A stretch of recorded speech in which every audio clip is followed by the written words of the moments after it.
Et si vous partiez pour un tour du monde avec Intermed? Consultez vite le site intermed.com pour découvrir nos prochaines escales.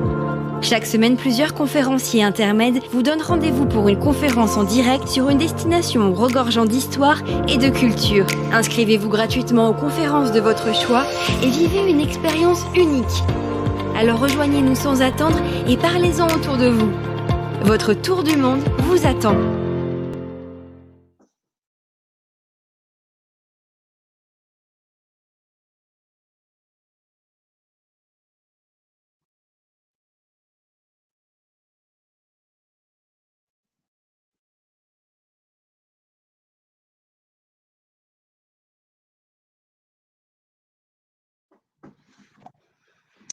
Chers amis, bonjour. Nous voilà partis à Moscou dans ce tour du monde, et à Moscou avec un guide un peu particulier, avec Ivan le Terrible. C'est donc pour nous l'occasion de voir un peu ce Moscou passé, ce Moscou détruit, ce Moscou incendié plusieurs fois, ce Moscou du XVIe siècle. Ivan, vous vous souvenez, il est né en 1530 et il va véritablement régner à partir de son couronnement en 1547 jusqu'à sa mort en 1584. Et on va l'accompagner à la fin de sa vie, au soir de sa vie, c'est un classique, on va dire, là. Donc il revient un petit peu sur son passé, puis il a parfois quelques visions, vous savez, il peut voir le futur, des choses tout à fait étranges, des, des carrosses qui n'ont pas besoin de chevaux, qui se déplacent tout seuls, un extincteur par-ci par-là, des choses un peu modernes. Mais que voulez-vous, comment faire pour vous montrer vraiment le Moscou du XVIe siècle? Bon, faire une grande mise en scène, demander à tous les moscovites d'y participer, ça paraissait un peu difficile. Donc, on va accompagner Yvan et on essaiera quand même de voir des lieux emblématiques de ce Moscou du XVIe siècle, de ce Moscou un peu méconnu. Alors, d'abord, on va se poser la question, à quoi ressemblait Yvan? Eh oui. Et vous avez les portraits officiels. À gauche, une gravure allemande de l'époque. À droite, il y a un de ces portraits icônes. Avant Pierre le Grand, on fait des portraits icônes, la Parsouna. Bon, après, vous avez l'imaginaire. Et l'imaginaire, c'est souvent plus parlant. Regardez par exemple ici le film d'Eisenstein, et c'est vrai qu'il est extraordinaire, cet Ivan. Mais il nous fausse peut-être un peu la réalité, parce qu'il paraît vraiment terrible, Grozny, le redoutable. En réalité, c'est un personnage, on va le voir, qui était à la fois d'une grande culture, d'une grande piété, plein de contradictions, mais extrêmement intelligent, et il faut dire un certain déséquilibre qui s'explique de par sans doute son enfance. Vous savez, il avait perdu sa mère à 8 ans, sans doute empoisonné dans les complots de boyards qui étaient autour. C'était épouvantable et son père était mort à sa naissance en 1530. Il est né donc là, cette année-là. Donc, si vous voulez, c'est un tissu de contradictions. Et c'est vrai qu'il a été aimé du peuple aussi, Yvan, parce que il s'en est pris au boyard finalement. Alors, voilà, c'est une vision. Alors après, essayons de le voir un petit peu plus, comment dirais-je, dans sa réalité. Oh, on dirait au XVIe siècle, comment? Et si, dans les années 1960, on a exhumé les restes des tsars, des princes, des grands princes, puis des tsars. D'ailleurs, Ivan est le premier à porter le titre de tsar. Hein. Avant, c'était les grands princes ou les grands ducs de Moscou. Et avec son crâne, vous voyez, le professeur Michel Gerasimov a tenté une reconstitution faciale.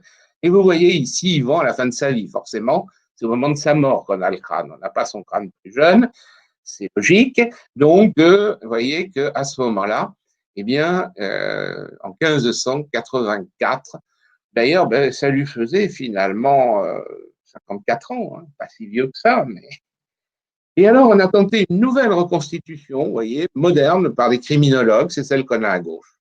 Peut-être faut-il préférer visiter Moscou en compagnie finalement d'un Ivan portrait psychologique vu par Ilya Répine. Il est extraordinaire, cet Ivan, comme vous voyez. Regarde. Bien, laissons maintenant Ivan nous mener.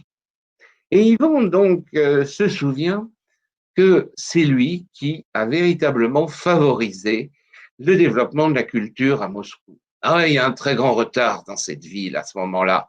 Et c'est lui qui installe la première imprimerie. L'imprimeur, Ivan Fyodorov, donc, vient du Danemark, enfin, il est passé par le Danemark, s'est formé à l'imprimerie. Alors, évidemment, ça fait quand même un gros décalage par rapport au reste de l'Occident, mais tout de même, voici ici l'extraordinaire premier livre russe. Il y en a un certain nombre d'exemplaires. En 1564, il a été réimprimé une dizaine d'années plus tard. Les Actes des Apôtres, l'Apostole. Vous le voyez ici avec cette illustration de Saint Luc, l'auteur supposé des Actes des Apôtres. Alors, nous voici partis dans cette Moscou ancienne, donc dans cette Moscou qui était composée essentiellement de la citadelle, de la forteresse.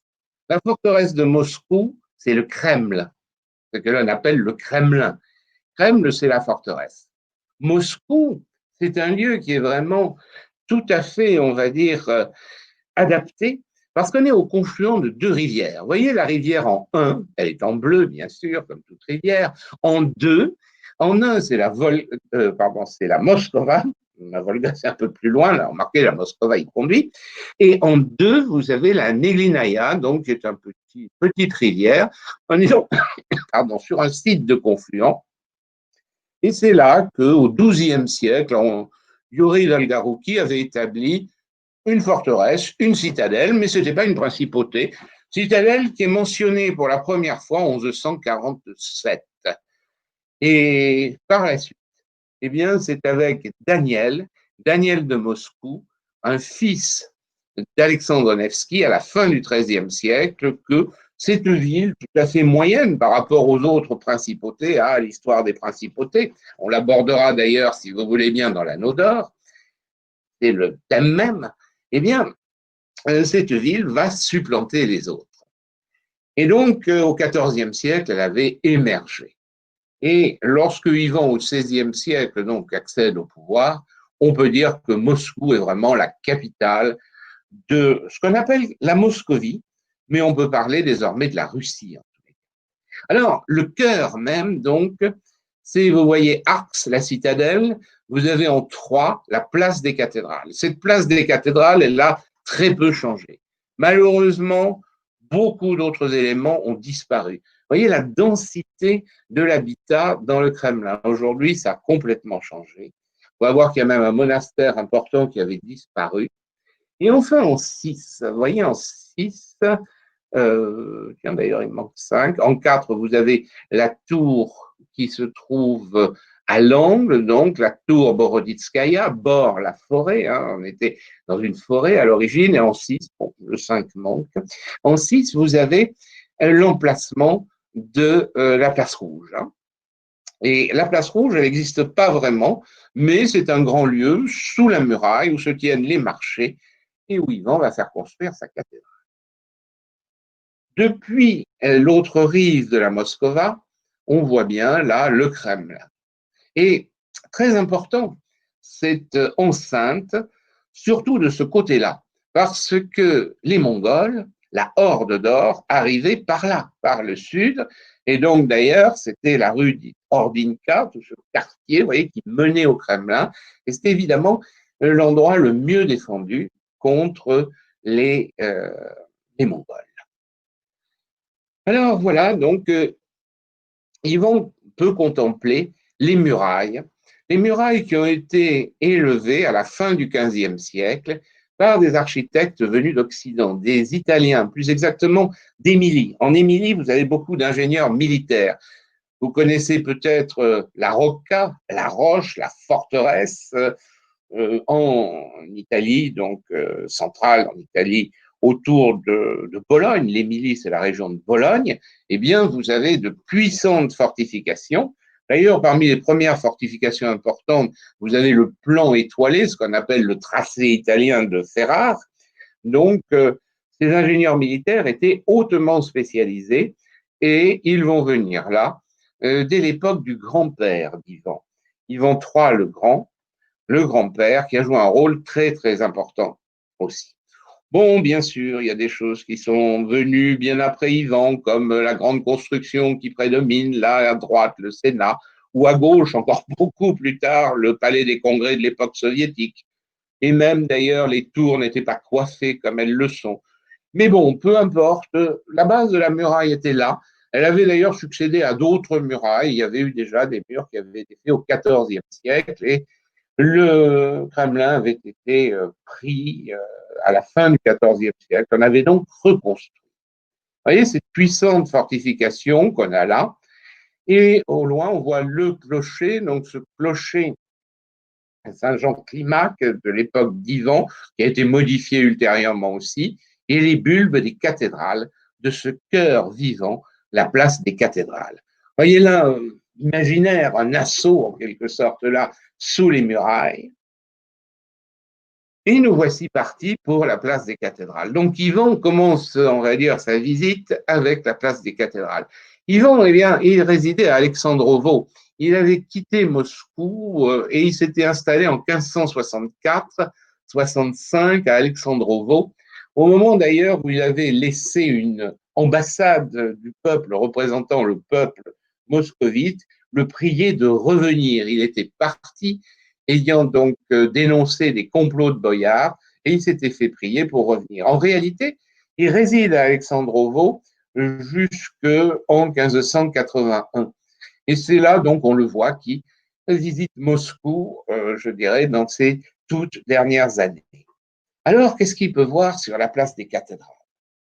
Eh bien, l'édifice le plus important, celui qui a abrité en 1547 son couronnement. C'est le premier grand couronnement avec le titre de tsar, donc très très important.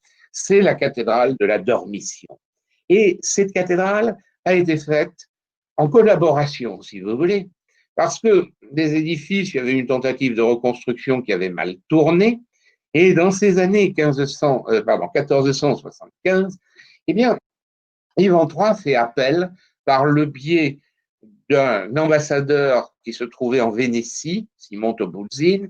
Il fait donc appel à un architecte italien, Aristote Fioravanti. Il est originaire de Bologne, de la région de Bologne. Il y a d'ailleurs une plaque commémorative dans une église de Bologne. Il va venir donc travailler là et il va prendre le modèle, c'est pour ça c'est une sorte de synthèse, car son modèle, c'est le modèle traditionnel de la cathédrale de la Dormition de Vladimir.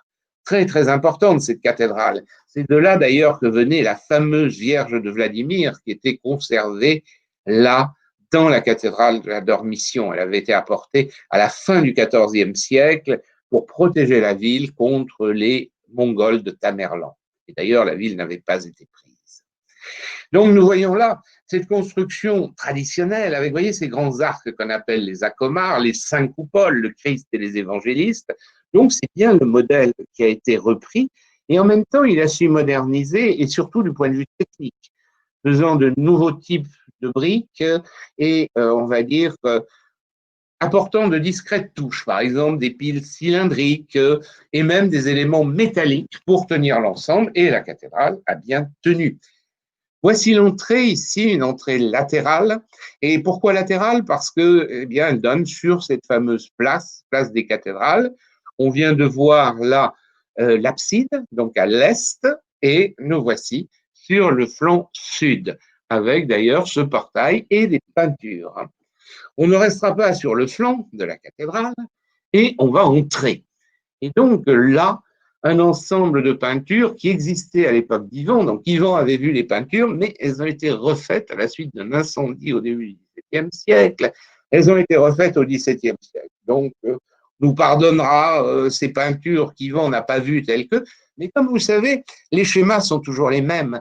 Les saints sont sur les colonnes, soutiennent l'édifice. L'iconostase qui est au fond s'était développée dès le XIVe siècle. Donc finalement, eh bien, ce sont des types extrêmement proches et les programmes picturaux sur les murs qui illustrent donc l'histoire du Christ sont tout à fait aussi traditionnels, de même que sur les coupoles, le Christ Pantocrator, le Christ Emmanuel et un certain nombre de représentations assez codifiées. Alors, vous voyez, ces piles cylindriques, ça c'est l'apport de Fioravanti.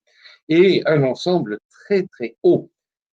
Belle photo d'ailleurs, depuis cette année, c'est possible de prendre des photos à l'intérieur. Donc, ça a été fait tout à fait légalement. Donc, vous voyez ici les voûtes, par exemple, les voûtes, et on voit donc là assez bien les scènes représentées. Donc, sur les voûtes plates, vous avez donc l'ascension tout à fait traditionnelle, la transfiguration, un certain nombre de thèmes, et la dormition, naturellement, très importante, c'est la mort de la Vierge, le Christ qui vient chercher l'âme de la Vierge. Alors voilà, ici, c'est ensemble, cet espace, et ça a été la principale cathédrale de Moscou, jusqu'à ce qu'au XIXe siècle, on construise la cathédrale du Christ Sauveur, puis que finalement, on la détruise à l'époque soviétique et qu'on la reconstruise au XXe siècle. Mais c'est une autre histoire. Ivan était très pieux. Et Ivan, justement, se recueille. Et il se recueille devant, par exemple, la Vierge de Vladimir. Elle est à gauche, là. Et cette Vierge de Vladimir, eh bien, c'est vraiment l'icône protectrice de la Russie. Elle avait été offerte par le patriarche de Constantinople, Lucas Chrysoberges, et datée peut-être de la fin 11e, enfin elle est de style Comnène ou début 12e, elle avait été offerte au 12e siècle, au milieu 12e, et elle était l'icône d'Andrei Bogoliouski, le prince de Vladimir. À droite, une icône qui n'était pas forcément là, mais devant laquelle, icône similaire, Ivan a pu se recueillir. Ivan, d'ailleurs, a véritablement une callosité au front, l'hyperkératose, c'est-à-dire qu'il s'incline tellement devant les icônes qu'il finit par avoir un cal sur le front.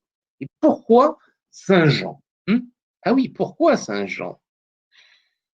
Non, le port de la barbe, il était classique. C'est Pierre le Grand, d'ailleurs, qui a voulu raser tout le monde, mais c'est beaucoup plus tard, je le vois. Mais non, le port de la barbe, oui, tout le monde porte la barbe parce que le Christ des icônes est barbu, bien entendu. Donc, le port de la barbe est traditionnel.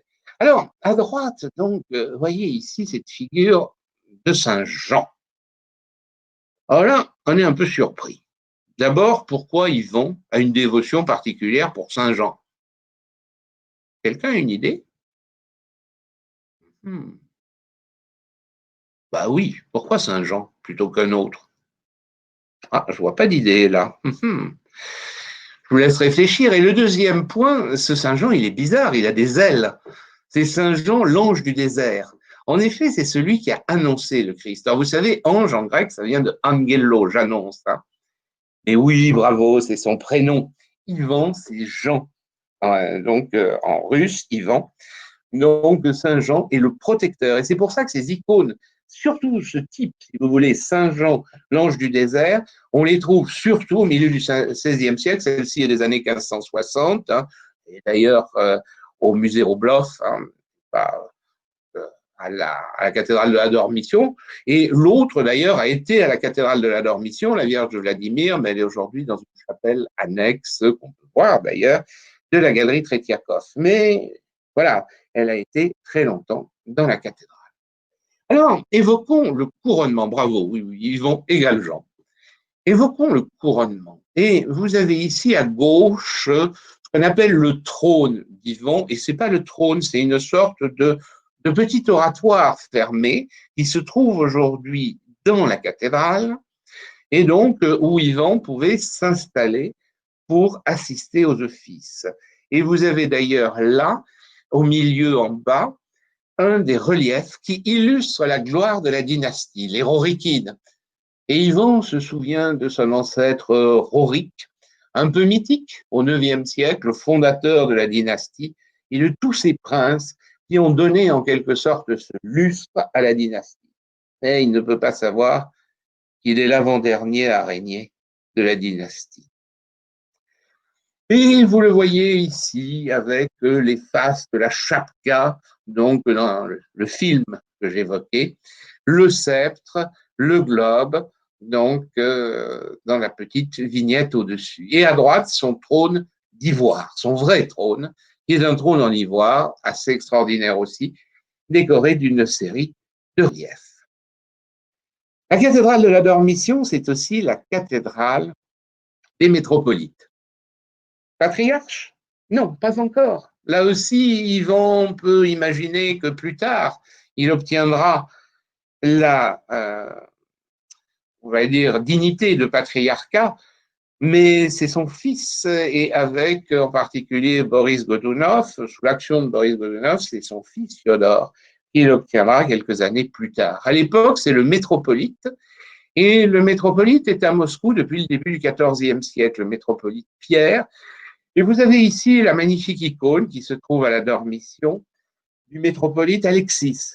C'est celui qui, au XIVe siècle, a soutenu, élevé Dimitri IV, le futur Dimitri Donskoy, celui qui, sur le Don, Dimitri du Don, donc, qui a triomphé pour la première fois au champ des Bécasses à Koulikovo en 1380 des Mongols.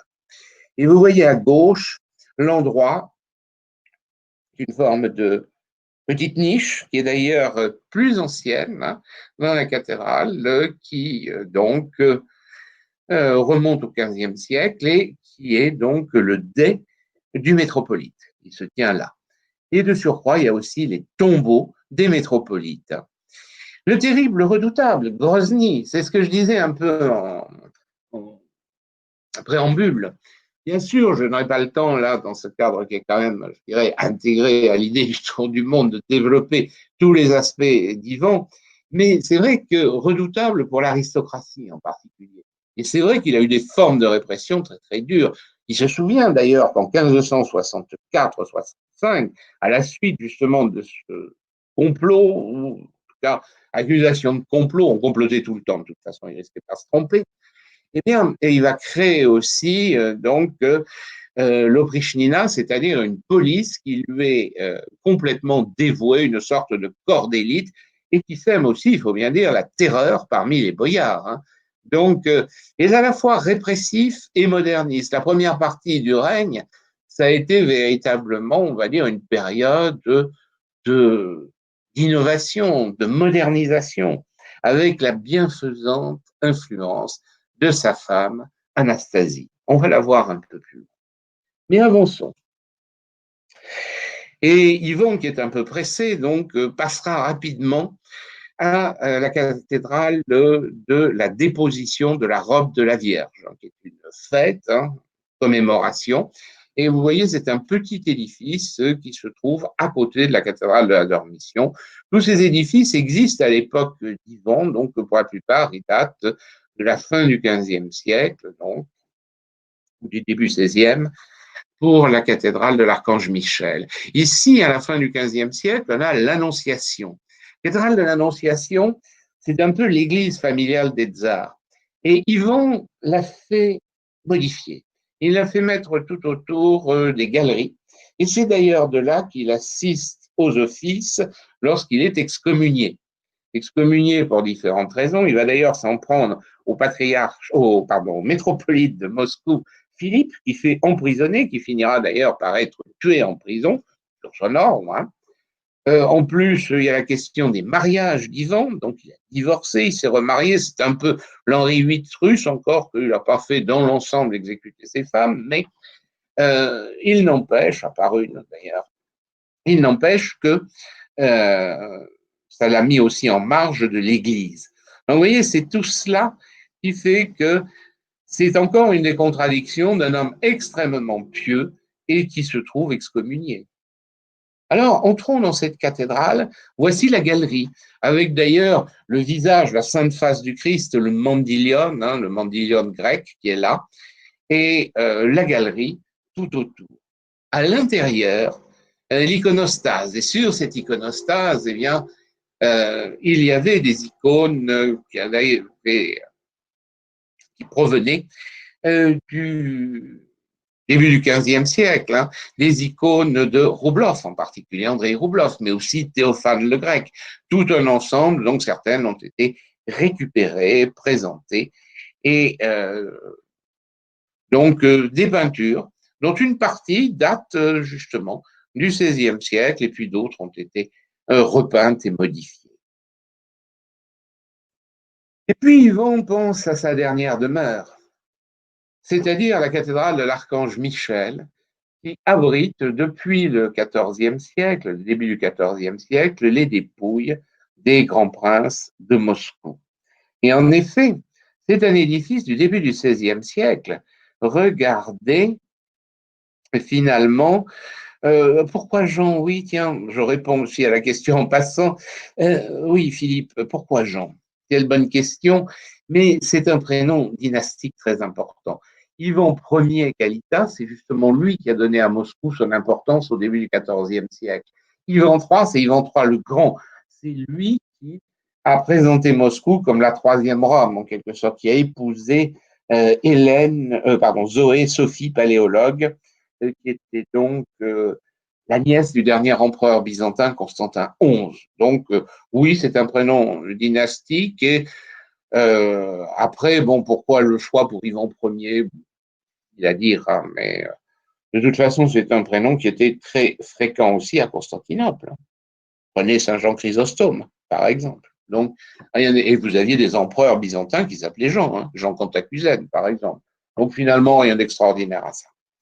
Alors, j'en reviens à ma cathédrale de l'Archange Moscou que Yvan peut contempler de ses yeux. Eh bien, y voilà un édifice de la Renaissance. C'est sans doute un des plus marqués par la Renaissance italienne. Hein. Vous avez Alessio Novi, des architectes venus des régions de la Vénétie. D'ailleurs, il y a quelque chose de vénitien dans l'entrée, dans le traitement. Et vous voyez que les pilastres, les chapiteaux, les coquilles Saint-Jacques, tout cela appartient véritablement, on peut dire, au langage de Venise et de la Renaissance plus généralement. Et en même temps, vous avez ces coupoles, les bulbes en particulier. Les coupoles à l'époque d'Yvan ne sont pas encore comme ça. Elles sont en demi-sphériques. Hein. On dit toujours forme de casque, mais en réalité, la coupole, c'est une demi-sphère.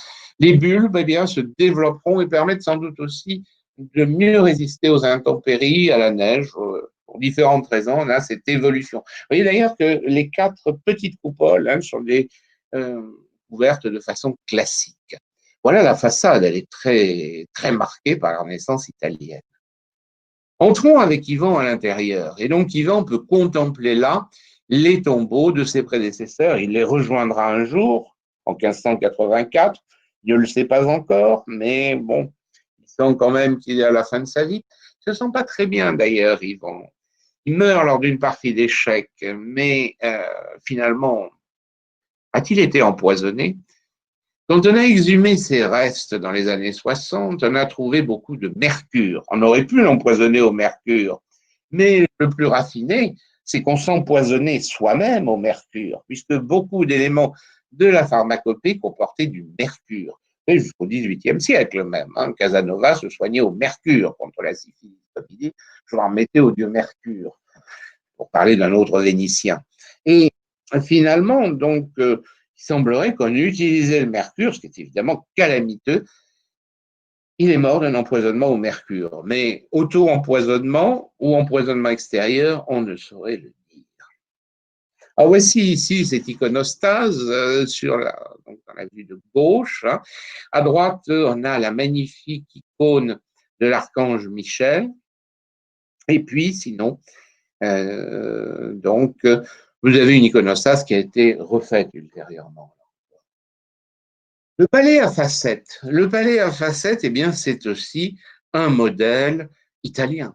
Naturellement, c'est le Palazzo dei Diamanti de Ferrare qui est une des sources, mais il y en a d'autres, hein, bien sûr. C'est-à-dire ce traitement du bossage en pointe de diamant caractéristique. D'ailleurs, ça va même donner lieu à un décor qu'on trouve en Russie, c'est-à-dire de décors de pierre peinte. Hein, on fait des fausses pierres et on les fait en relief avec des pointes de diamant en utilisant des couleurs différentes. Hein. Ça a marqué véritablement ce décor tout à fait nouveau et complètement importé. Alors, ce qu'on ne fait pas en général, parce que ce sont des pièces officielles, pénétrons à l'intérieur. Et voyons ici, donc, cette grande salle du palais à facettes. Hein, et bien sûr, on a refait les décors. Vous savez, le Kremlin a souffert. Hein. D'ailleurs, les dernières périodes un peu difficiles pour le Kremlin, je n'ose le rappeler, mais ça a été le passage de Napoléon et de ses soldats. Fermons pieusement la parenthèse. Mais de toute façon, il y a eu des incendies, il y a eu. Donc, on a beaucoup refait, mais n'empêche qu'on a les espaces, on a les volumes, et on voit bien ces pièces, finalement, assez basses par rapport aux pièces d'apparat, sans doute pour des raisons essentiellement de chauffage. Les fenêtres sont petites, les voûtes sont basses, et de toute façon, donc, Alexandre Ivan ne résidait pas là entre 1564 et 1580. Il est essentiellement à Alexandrovo, que vous voyez derrière, et c'est on va dire, la capitale de la Russie pratiquement à ce moment-là, puisque c'est là que réside le tsar. Et Ivan se souvient qu'en 1581 est arrivé un drame épouvantable. Il s'en est jamais remis. Et Ivan, oui, il est redoutable, parce qu'il est colérique aussi. Et dans un coup de colère, il a assommé d'un coup de sceptre, semble-t-il, son fils.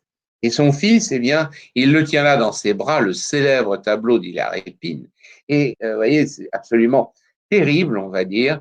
Et évidemment, après, le fils n'est pas mort sur le coup, donc il a prié, il l'a espéré, il l'a veillé, mais malheureusement, donc, et ça a eu des conséquences terribles, cette affaire-là, parce que, eh bien, le fils était destiné, on va dire, à régner. C'était vraiment quelqu'un, il s'appelait Ivan aussi, Ivan, fils d'Ivan, quelqu'un de très capable, et malheureusement après, il ne restait plus qu'un faible d'esprit qui régnera, Fiodor, et un jeune enfant, Dimitri, qui mourra d'ailleurs précocement dans des circonstances mal éclairées. Continuons notre visite au palais des Thérèmes. Et donc là, vous avez donc des résidences, toute une série de résidences. Il y a la résidence du métropolite, qui deviendra ensuite la résidence du patriarche. Vous avez la Thérème de la tsarine. Et donc ici, vous avez un de ces décors qui évoque en quelque sorte là cette période. Une peinture, reconstitution du 19e siècle, hein, qui nous donne une idée, on peut dire, de l'ambiance à la cour. Et puis, en quittant le Kremlin, je voudrais m'arrêter aussi sur le plus important couvent du Kremlin, qui était un des plus importants de la Russie avec la Trinité Saint-Serge. C'était le couvent du Miracle, donc couvent de l'Archange, Choudov, le plus important. Et Alexis, donc, l'avait fondé au XIVe siècle. Il avait été refait. Vous en voyez là une photo ancienne, détruite à l'époque soviétique, et la reconstitution, ou plutôt la reconstruction complète, est en projet par le président russe. Après tout, on a bien restitué la cathédrale du Christ Sauveur, pourquoi pas le couvent du Miracle, ça sera un miracle. Eh bien, avec Yvan, continuons vers ce qui deviendra plus tard la place rouge. Ce n'est pas une place à proprement parler, mais vous voyez, c'est cette grande zone, et cette zone qui sert de lieu de marché, entre autres, et qui est sous les murs du Kremlin, et où vous avez l'entrée principale. Cette entrée, c'est la tour du Sauveur, Spasskaya, vous voyez, et cette tour, la voici actuellement, on la connaît d'ailleurs, parce que c'était l'accès officiel au Kremlin, même au XXe siècle, ça l'est toujours d'ailleurs, hein, véritablement, toujours avec l'horloge, qui a été d'ailleurs la première horloge, là, à Moscou. Et nous avons aussi, à gauche, voyez, un peu isolé à ce moment-là, la cathédrale, dont Ivan se souvient. Et en effet, Ivan, ça a été aussi, je dirais, un règne de succès militaire, avec des expéditions, bon, certes, plus ou moins heureuses contre la Pologne-Lituanie, mais grand succès en particulier contre le Khanat de Kazan, c'est-à-dire que vous aviez encore des Mongols qui étaient là, mais qui constituaient des Khanats, c'est-à-dire des éléments isolés, et il fera la conquête de Kazan. Et donc, pour célébrer en 1552 cette conquête, il va faire ériger une cathédrale de l'Intercession.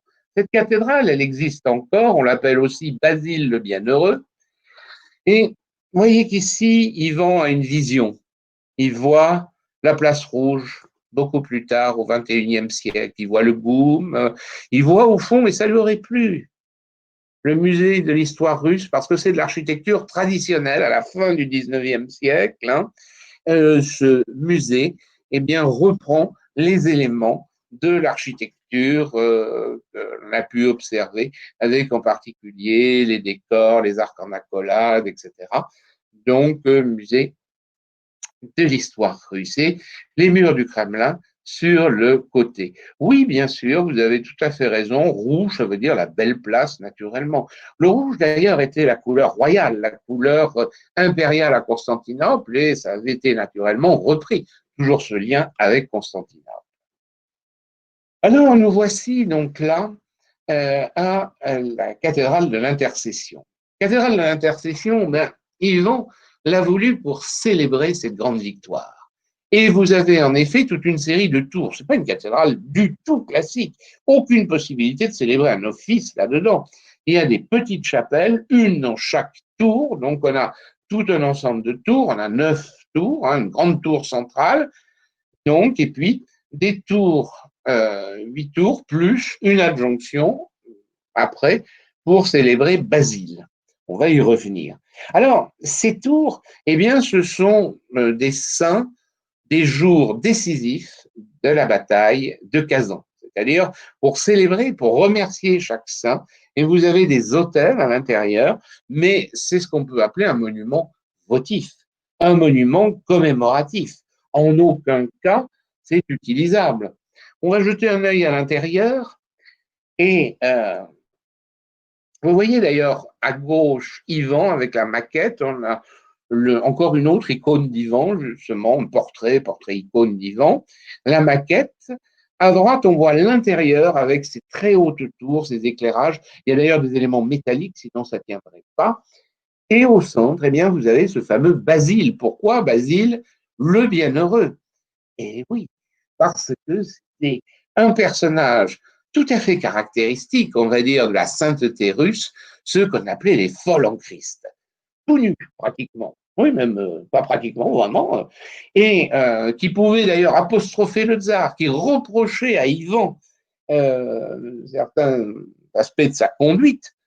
Ça aurait conduit n'importe qui à l'exécution, pas lui. Il était intouchable, personnage saint, et à sa mort, donc, bienheureux. Et du coup, eh bien, on va avoir une chapelle avec son corps, ses reliques, qui seront donc placées là. Vous le voyez tout nu, là, et qui est en train de s'adresser au Christ et à la Vierge. Et donc, eh bien, la dédicace à Basile le Bienheureux a eu tendance à supplanter celle de cathédrale de l'Intercession. Voici l'intérieur. Comme je vous disais, Yvan voit un extincteur. Non, il n'était pas là à l'époque. Quelques réflexions. N'empêche que au XVIe siècle, ça avait à peu près cette allure-là. Des couloirs qui relient les chapelles entre elles avec ce décor de peinture végétale, en particulier sur ces voûtes. Bien, quittons maintenant la cathédrale de l'Intercession et la place rouge future, et allons sur des monuments moins connus, la vieille cour anglaise. On est dans un quartier donc qui se trouve à proximité et où vous avez la maison des boyards Romanov et donc la vieille cour anglaise, quartier Zaradier. Et on a donc là ce qui était le siège d'une compagnie anglaise. Ivan, en effet, a favorisé l'implantation des marchands. Les relations diplomatiques, il a essayé d'ouvrir la Russie. C'est vraiment un esprit moderne. Hein. Et il peut être fier de ce qu'il a fait. Il a conquis Arkhangelsk. Il a été vers la Sibérie. Donc, c'est les débuts de la conquête vers l'Est. Hein. La conquête de l'Est, caractéristique de l'histoire russe, c'est la conquête de l'Est. Eh bien, Arkhangelsk est ouvert aux marchands anglais. Et les Anglais ont leur siège à Moscou. Et c'est très important d'ailleurs. Pierre le Grand, beaucoup plus tard, fréquentera justement les marchands de Moscou. Et ça ouvrira aussi son esprit. Bien. La vieille cour anglaise, donc, c'est aussi les représentants diplomatiques. C'est une véritable ambassade. Le bâtiment est du XVIe siècle. Il a été donné par Ivan. Et c'est ainsi qu'il y avait eu des relations diplomatiques avec Élisabeth Ière.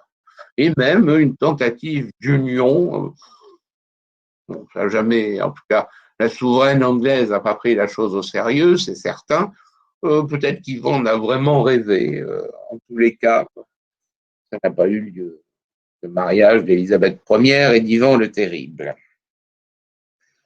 Allons maintenant à la maison des boyards Romanov. Et là, c'est évidemment une maison ancienne aussi, hein, du XVIe siècle, mais qui a été plusieurs fois modifiée, là encore. Bon, on essaye de la voir avec les yeux d'Ivan, mais elle a un peu évolué. N'empêche qu'on va avoir des réaménagements qui correspondent à une maison du XVIIe siècle. Donc, Ivan va chez les boyards Romanov. Pourquoi les boyards Romanov? D'ailleurs, il n'y a pas encore vraiment de boyards Romanov. Il a épousé Anastasia Romanova. C'est la fille de Roman Zakharine Yourev. Or, Roman, c'est son prénom. Et on donnera le nom à la famille qui va devenir Romanov. Voyez. Donc, à ce moment-là, évidemment, il n'est pas question du tout d'une famille impériale, mais les Romanov, eh bien, c'est une famille qui est proche, ou plutôt les Zakharine Yourev, c'est une famille qui est proche d'Ivan. Anastasie l'aimait profondément et sa mort en 1560 a été vraiment un tournant. Donc, 1547, il accède au pouvoir. 1560, la mort d'Anastasie, c'est le début de ses troubles. Finalement, il avait vécu dans un climat de suspicion, dans un climat de complot permanent dans sa jeunesse. Sa mère, morte alors qu'il avait 8 ans, sans doute empoisonnée, et sa femme qui meurt donc après empoisonnée aussi, donc en 1560, eh bien, du coup, c'est vraiment le tournant du règne, indéniablement. Vous voyez ici une représentation bien postérieure d'Anastasie, et c'est d'Anastasie, donc, est issue la dynastie, enfin, pas d'Anastasie, pardon, mais c'est, on va dire, d'un frère d'Anastasie qui est issu de la dynastie des Romanov. C'est-à-dire que c'est le petit-neveu qui deviendra le père du futur tsar, élu en 1613, le premier des Romanov, Michel Romanov. Donc il y a un lien. Ça a d'ailleurs joué dans le choix des Romanov. On les appelle désormais Romanov. Voilà, c'est un peu aussi. C'est pour ça, la maison, le palais des boyards Romanov, eh bien, c'est un peu aussi symboliquement important. C'est ce qui explique d'ailleurs qu'au XIXe siècle, naturellement, on est rénové, on a fait appel à un architecte qui a rénové pour en faire un musée, parce que pour la dynastie, c'était important, naturellement. Pour la dynastie, c'était l'occasion de célébrer, en quelque sorte, les origines. Et il y a toujours eu cette volonté, naturellement, de se rattacher aux Rorikites par le biais d'Anastasie, justement, et donc ce lien avec Ivan le Terrible. Alors, nous voici dans la cave, vous voyez, partie inférieure. On a là les coffres, on a aussi des armes qui sont conservées. Ça nous ramène un peu dans cette époque du XVIe, XVIIe siècle où Ivan aurait pu voir ce type, on va dire, d'arquebuses en particulier. D'ailleurs, il avait fondé lui-même une compagnie d'arquebusiers. Sa compagnie d'arquebusiers, c'était les Streltsy.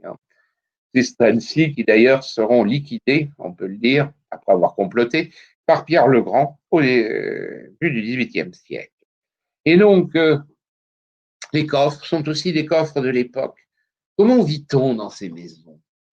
Eh bien, le plafond est bas, les fenêtres sont petites. Vous avez ici cette grande table, on a des bancs, on peut même s'asseoir sur des coffres, des bancs, et les fenêtres, eh bien, on n'utilise même pas le verre, c'est du mica, ce sont des plaques de mica. Alors bien sûr, c'est redécoré, mais Yvan finalement a pu voir quelque chose de tout à fait similaire au XVIe siècle. véritablement. Et même d'ailleurs la vaisselle qui est là, on n'a pas les couverts naturellement, tous ces éléments correspondent absolument. Et voici ici le cabinet de travail avec le fauteuil, la table, les coffres. Et voyez que dans toutes les pièces, vous avez le coin rouge, le beau coin, celui où vous avez l'icône. On la voit là dans l'angle à gauche. Il faut toujours avoir l'icône protectrice, l'icône à prier, véritablement. Oui, les boyards, effectivement, c'est les aristocrates, oui, dans une certaine mesure. Il n'y a pas une noblesse au sens occidental, mais oui, c'est des aristocrates. Finalement, c'est la bonne traduction. Bravo, Madeleine. C'est la bonne traduction. Parce que, pourquoi je dis que ce n'est pas exactement la noblesse? Parce que la noblesse avait tout un tas d'obligations. Vous savez, à l'époque, en France, c'est le règne d'Henri III. Ça vient après François Ier, Henri II, etc. On est dans la deuxième partie du XVIe siècle. Le règne d'Henri III, vous avez une étiquette d'ailleurs, vous savez que c'est Henri III qui a fixé l'étiquette de la cour de France, ça n'a rien à voir avec ce qui se passe à la cour d'Ivan le Terrible. Et avec les ordres de chevalerie, c'est Henri III qui a créé aussi le fameux ordre du Saint-Esprit. On est vraiment très très loin de la grande principauté de Moscou, naturellement. Alors, avançons un peu chez les femmes. Et chez les femmes, eh bien, vous avez ici des pièces qui ont été reconstituées. Toute cette partie-là est reconstituée. Mais vous voyez ici la petite chaise pour enfants au premier plan, les coffres pour ranger. Donc, on a un miroir aussi, les premiers miroirs à ce moment-là. L'icône et le coin rouge à gauche, vous voyez, avec le livre qui est posé devant. Tout ça nous donne une idée de la façon dont on pouvait vivre, donc, et les femmes étaient de toute façon séparées, vivaient vraiment dans une zone différente. Et là, eh bien, vous en voyez qui sont en train de tisser, de filer. Pour s'éclairer, d'ailleurs, ce n'est pas toujours évident. Donc là, les fenêtres ont été faites plus grandes, mais je vous dis, c'est une partie refaite. On voit d'ailleurs là, à droite de la laine qui est en train d'être cardée, un métier à tisser qu'on devine à gauche et les tisseuses et brodeuses qui se sont mises à la lumière pour essayer de tirer un petit peu de lumière. D'ailleurs, sur la vue du cabinet, regardez, vous voyez au fond les fenêtres, eh bien, c'est des plaques de mica. Il fallait d'ailleurs de sacrées plaques de mica. On n'utilise pas de verre à ce moment-là. Bien, il me faut avancer. Ils vont être un peu pressés puisqu'il est dans un cadre un peu imparti, on va dire. Et donc, mais vous le retrouverez plus tard, hein, bien entendu. Il vous présentera d'autres aspects de sa vie à d'autres occasions. Mais là, donc, il passe à Novodevitchi. Novodevitchi, c'est un couvent qui a été fondé par son père, Vassili III. Et c'est un couvent de femmes. C'est là, d'ailleurs, où seront relégués pas mal, on va dire, de tsarines. Hein. Et d'ailleurs, le père d'Ivan avait relégué sa propre femme au bout de 20 ans. Il faut dire qu'il y avait quelques raisons. Elle ne lui avait pas donné d'enfant. Ivan était l'enfant du miracle, d'un remariage tardif avec Elena Glinska, et c'était l'enfant tant attendu, finalement, un peu comme Louis XIV. Hein. C'est véritablement celui qu'on n'arrivait jamais à avoir. Le moine Pafnuti, d'ailleurs, avait prié, grâce au moine Pafnuti, le miracle, il avait peut-être participé, eh bien, le miracle, ça avait été cette naissance de 1530. Mais en 1524, le couvent est fait avant, et peut-être aussi justement toujours dans les prières de Vassili III, du père d'Ivan, Basile III si vous préférez, qui espérait tant cet enfant, si important d'ailleurs pour l'histoire future. Il fallait évidemment une continuité dynastique. Ça a eu des conséquences d'ailleurs, parce que les frères de Basile III, eh bien Basile les a empêchés, on va dire, de fonder vraiment des familles. Or, avec l'extinction des fils d'Ivan le Terrible, il n'y avait plus personne. Il n'y avait plus, ajoutons à ça que sous Helena Glinska, on a éliminé aussi des membres de la famille, hein, avec son favori régent Obolensky. Eh bien, il y a eu le ménage de fait dans la famille. Donc, finalement, de tout cela a résulté qu'il n'y avait plus de descendance après Fiodor en 1598, à la mort de Fiodor. Terrible. Mais revenons donc à Novodevitchi. Le couvent est fortifié. Ça, c'est toujours très surprenant. Nous sommes habitués à des couvents qui sont, on va dire, juste avec un simple mur d'enceinte. Mais là, c'est une puissante fortification. Les couvents sont autour et ont un rôle militaire autour de la ville et peuvent la défendre. On peut y amener des garnisons. On voit une puissante fortification. Yvan, qui arrive là, évidemment, n'a pas vu les parties supérieures des tours qui sont dans ce baroque Narishkin du XVIIe siècle. C'est un type de baroque un peu particulier. Il n'a pas vu non plus la grande tour qui s'élève, le clocher qui date de la même époque. Mais par contre, bien sûr, la cathédrale qui se trouve donc là au centre, Notre-Dame de Smolensk, et la voici d'ailleurs, avec donc l'enceinte, pouvait contempler. C'est vraiment d'ailleurs une église 16e siècle, hein, elle est caractéristique. Mais Yvan est un peu pressé, donc il n'entrera pas à voir les magnifiques peintures, ajoutez de surcroît qu'elles ont été restaurées pendant des années, pas trop où ça en est. Et donc, on va avancer et avancer donc là pour terminer dans le dernier monument donc dans lequel Yvan se rend. C'est un peu un retour aux sources en effet. En 1530, comme je vous le disais, eh bien, était né Yvan, l'enfant du miracle. Et c'est sans doute à ce moment-là que l'on a construit l'église de l'Ascension de Kolomenskoye. Kolomenskoye, donc, c'est un endroit à côté de Moscou, Kolomna, donc on avait un village, un palais princier, et ce palais d'ailleurs n'existe plus, il avait été reconstruit sous Alexis au XVIIe siècle, détruit au XVIIIe, Catherine la Grande avait des projets, puis finalement, bon, il n'y a plus grand-chose à part les portes du XVIIe, mais après tout, Yvan ne les a pas vues, donc nous non plus. On respecte évidemment la vision d'Yvan, mais par contre, ce qu'il pouvait voir, c'est cet édifice tout à fait saisissant. Il s'agit donc de cette église de l'Ascension de Kolomenskoye, et voyez que c'est la première flèche en Russie. C'est un architecte italien, Pierre le Petit, Petroc Mali, qui a réalisé, donc il y a d'ailleurs des mentions, il y a des éléments gravés sur la flèche. Donc un architecte italien travaillant dans le style russe, il y a eu vraiment beaucoup d'Italiens, et il a donc décidé de faire cette structure octogonale, qui est d'ailleurs une structure impériale. L'octogone, c'est toujours la célébration impériale. Constantin avait fait faire l'octogone d'or d'Antioche, mais avec sa chapelle aussi. La partie centrale est en octogone. Et donc là encore, ce n'est pas du tout une église pour accueillir des fidèles. À l'intérieur, il n'y a rien d'ailleurs, il y a un trône, parce que c'est une chapelle commémorant en quelque sorte le pouvoir. Et en effet, donc vous voyez d'ailleurs qu'on a des structures avec des portiques autour, mais on voit bien la partie centrale qui est flanquée d'ailleurs là par des décors, ces arcs en accolade qu'on appelle les kokoshniki, qui, dit-on, rappellent les coiffes des femmes russes, mais bon, ça c'est une tradition. Et arc aussi en mitre, hein, c'est-à-dire à deux pans. Et il y a tout un vocabulaire là. Et donc, pour célébrer probablement comme une sorte de trophée dynastique, célébrer, eh bien, la dynastie dont Ivan finalement était, on peut dire, l'apogée des Rorikides. En effet, le grand-père, vous le voyez en haut, c'est donc Ivan III le Grand, et la grand-mère, c'est la nièce du dernier empereur, donc l'héritière de Constantinople. C'est vrai que c'était un mariage extraordinaire. C'est d'ailleurs le pape qui avait favorisé ce mariage en s'imaginant ramener Ivan III dans le giron de la Sainte Église catholique romaine.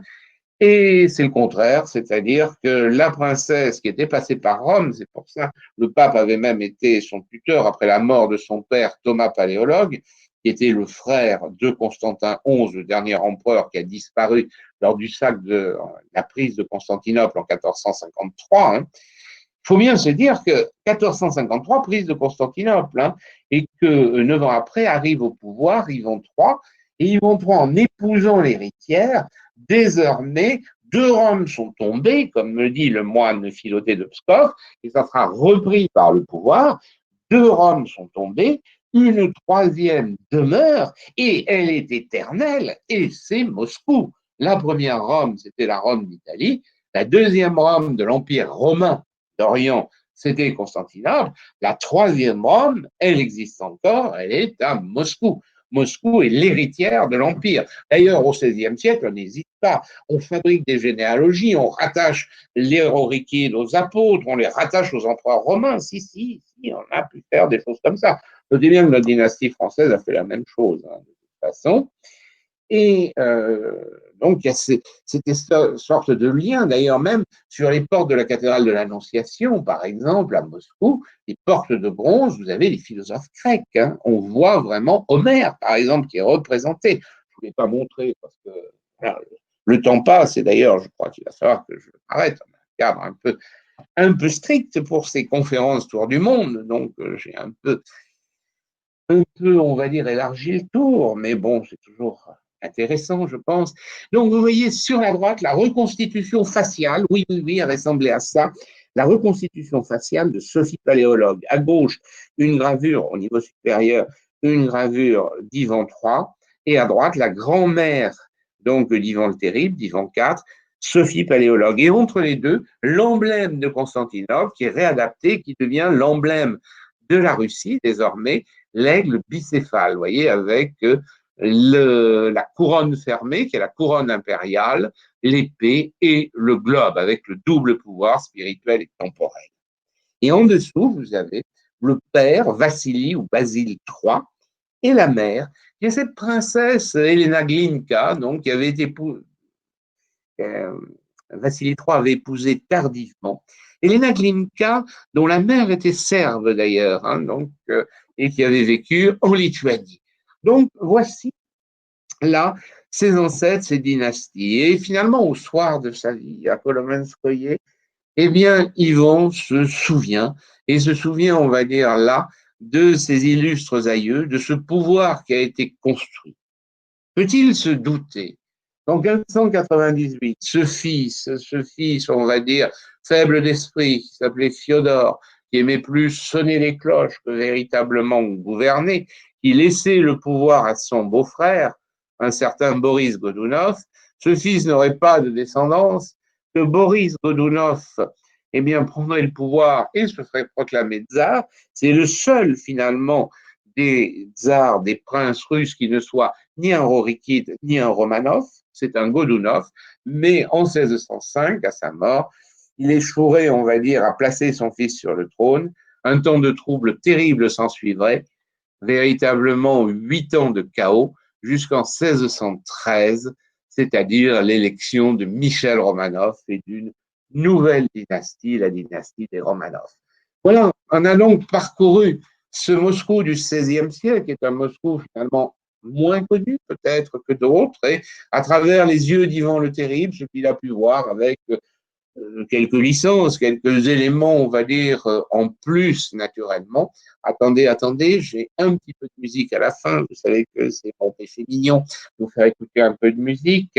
Je vous rappelle d'ailleurs les prochaines conférences. Donc, l'apogée du baroque italien et l'anneau d'or, qui sont donc dans le cycle des conférences que vous trouvez sur Yourplan.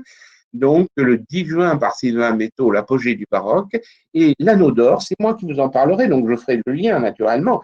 L'anneau d'or, c'est les principautés avant Ivan le Terrible. On les voit même d'ailleurs évoluer au cours du temps, les principautés, c'est-à-dire le cœur de la Russie, et en particulier Vladimir, par exemple. Alors, vous trouverez cette présentation d'ailleurs sur mon site internet, hein, vous faites soulard.paris, et vous verrez, j'ai fait des pages sur toutes ces conférences. Je vais essayer de mettre les photos de la conférence d'aujourd'hui. Certains m'ont dit parmi vous que ça leur faisait plaisir de pouvoir revoir les photos. Donc, j'essaye autant que possible, demain peut-être, de vous mettre les photos. Donc, sur soulard.paris, vous suivez les onglets, de conférence ou conférence, voilà, actu avec intermède. Enfin, vous avez des onglets.